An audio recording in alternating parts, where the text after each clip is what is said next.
Yeah, I think, well, ever since I was really young, tennis has kind of been in my family. Like my grandparents were playing, and we always used to play. I've got 3 brothers, and we always played together. And so, yeah, once I had my injury, I was 13 years old, and so I was playing a bit of tennis, but I was playing a lot of sports. But so then when I was about 15, my physio, she kind of got me into wheelchair sports, and I tried a few different ones, but tennis was the one that kind of took to. I liked the game, and yeah. Well, actually, I started playing when I was 10, like on my feet, and so I kind of learned all the grips and the swings and that kind of stuff. And then, like, I had a car accident when I was 16, and then it was 2 years after that that I discovered wheelchair tennis, and then I played that professionally from the age of, well, 20 was when I was pretty much full-time with it, until I was 35, which was 6 years ago. So I played it for 15 years, and so yeah, it's been, I mean, for me, pretty much a lifelong sport. I kind of really had a passion for it, and I tried basketball and tried track, after I was in the chair, and I never got a thrill out of it. But tennis, I really loved tennis, and so to me it just seemed like a natural, thing to get into, and yeah, it was something that I really enjoyed playing. I think, well, obviously he was at the top of the game for a very long time, so he's definitely one of the hardest competitors, and his discipline, like in training, which I've kind of witnessed because he kind of was helping me out when I first started, and still now he's helping me out on the training court. So, and just to see the way like he was training all the time, and when we were away at tournaments, his discipline, going to bed early and eating the right things, and I think that definitely kept him at the top of his game. And I guess probably like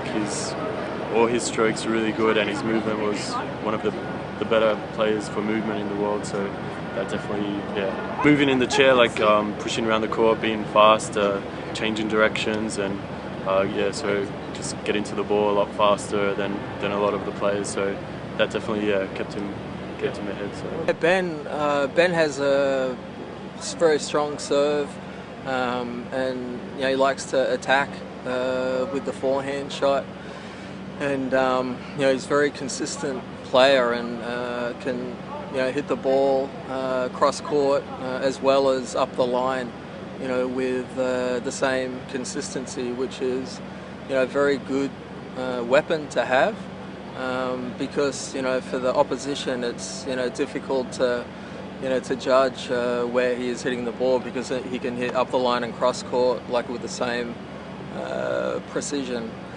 So and I think that's today's game. Emphasis on offense, rather than defense, and so you find that throughout the years the game has a subtle shift, and I think that's today's player, is sitting up quite high in the chair, trying to play one bounce tennis, and trying to be aggressive. And I think that's the style that that Ben is trying to play, and that's the style that I think will ultimately that's what all the players are going for. Just by being on the court for hours each day, doing your drills and just that consistent work, I think that's definitely building up your ability to go longer in the matches. So yeah. You can do the hand crank in the gym. It's just like a bike for your hands, so get that going to get the fitness, and yeah, so just a lot of on-court work with sprinting and putting weights on the chair and those sorts of things too. Yeah, well, you do find that a lot of guys, they have spinal injuries, and they don't have a lot of abs that are that they can switch on, because they have limited feeling below a certain point, that you'll find that their balance is difficult, and so that makes it different, because they have to grab the wheel a lot for balance.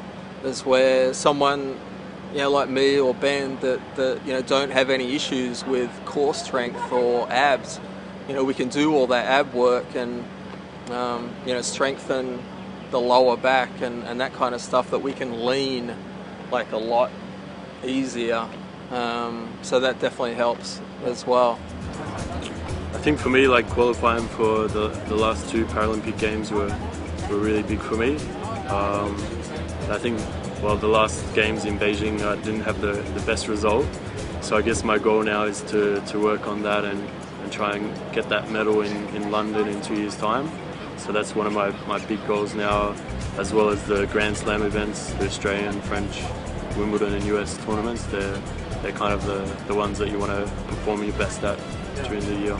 Winning a gold medal in that stadium right there, that I don't really need to think about that.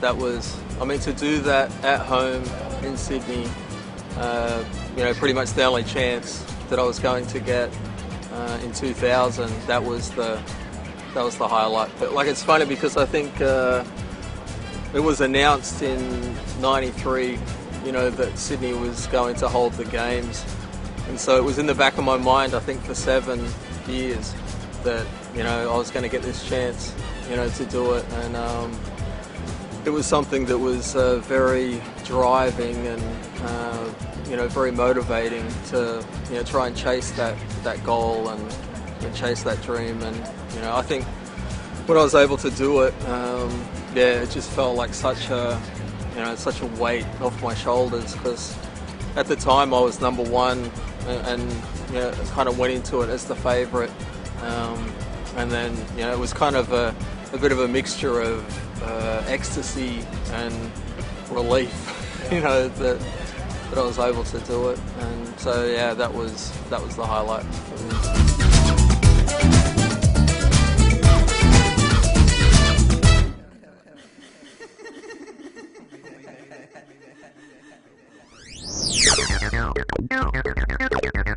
No.